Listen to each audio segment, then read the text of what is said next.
জমে উঠেছে জাহাঙ্গীরনগর বিশ্ববিদ্যালয়ের কেন্দ্রীয় শিক্ষার্থী সংসদ জাকসু নির্বাচন। ক্যাম্পাসে প্রচার প্রচারণায় চালাচ্ছেন স্বতন্ত্র প্রার্থীরা এবং বিভিন্ন প্যানেলের যারা আছেন প্রার্থীরা। শিক্ষার্থীদের নানা প্রস্তুতির বিষয়ে এই মুহূর্তে বিশ্ববিদ্যালয় ক্যাম্পাসে আছেন মনিরুল ইসলাম মিন্টু। প্রচার প্রচারণার খবর জানতে সরাসরি যুক্ত হচ্ছি তার সঙ্গে। মিন্টু, আমরা এর আগে ডাকসু নির্বাচনের শেষ সময়ের প্রস্তুতির খবর জানছিলাম, কিন্তু ডাকসু নির্বাচনে এখনো প্রচার প্রচারণা চলছে। কেমন দেখছেন সেখানকার প্রচার প্রচারণা? প্রার্থীরা কি বলছেন, ভোটাররা কি বলছেন?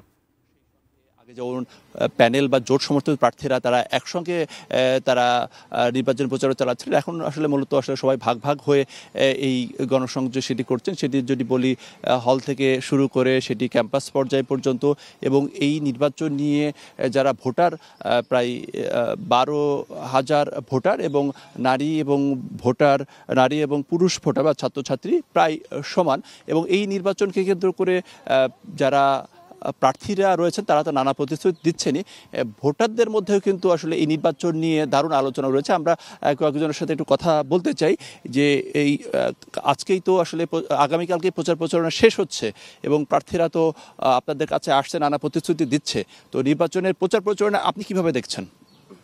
আমি ইতিবাচকমূলকভাবেই দেখছি এবং যথেষ্ট উৎসবমুখর পরিবেশ ক্যাম্পাসে বর্তমানে, এবং সবাই সবার প্রচারণা চালাচ্ছে এবং ভালোভাবেই চালাচ্ছে। এখন আমি প্রত্যাশা করি যে সব সুষ্ঠুভাবেই চালানো হোক প্রচারণা, এর ভিতরে কোনো রকম মানে টাকা পয়সা লেনদেন এইসব আশা করি এখন অবধি হয়নি। তো যেভাবে চলতেছে ইনশাল্লাহ একটা ভালো নির্বাচন পেতে যাচ্ছি সামনে।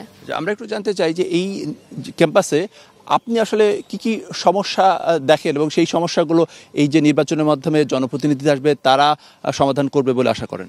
আমার মনে হয় এখন বর্তমানে সবচেয়ে বেশি যে সমস্যা সেটা হচ্ছে পরিবহন সম্পর্কিত সমস্যা, আবার হলের ভেতরে ডাইনিং ক্যান্টিন এই সম্পর্কিত সকল সমস্যা।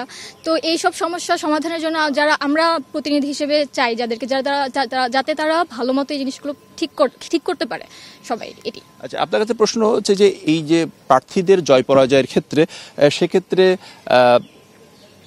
দলীয় পরিচয় বা জোটের পরিচয় না ব্যক্তি ইমেজ, কোনগুলোকে বেশি গুরুত্বপূর্ণ ফ্যাক্টর হিসেবে কাজ করবে? যেহেতু আমাদের জাহাঙ্গীরনগরে 33 বছর পর জাকসু নির্বাচন হচ্ছে, আমরা প্রত্যেকটি শিক্ষার্থী খুবই আগ্রহী যে নির্বাচনে অংশগ্রহণ করতে। কারণ নির্বাচনে এখানে আমরা দেখেছি যে অনেক প্যানেল হয়েছে, তবুও আমরা দেখেছি যারা আর কি নির্বাচনে দাঁড়িয়েছে প্রার্থিতা করছে তাদের মধ্যে অনেকে ক্লোজ বন্ধু বান্ধব বা ভাই সিনিয়র ভাই আছে, তাদেরকে আর কি আমরা দল নির্বিশেষে আর কি যাচ্ছি যে যারা আর কি যোগ্য তারা নির্বাচিত হোক। আর আমরা চাচ্ছি যে এখানে যেহেতু জাকসু এত বছর পর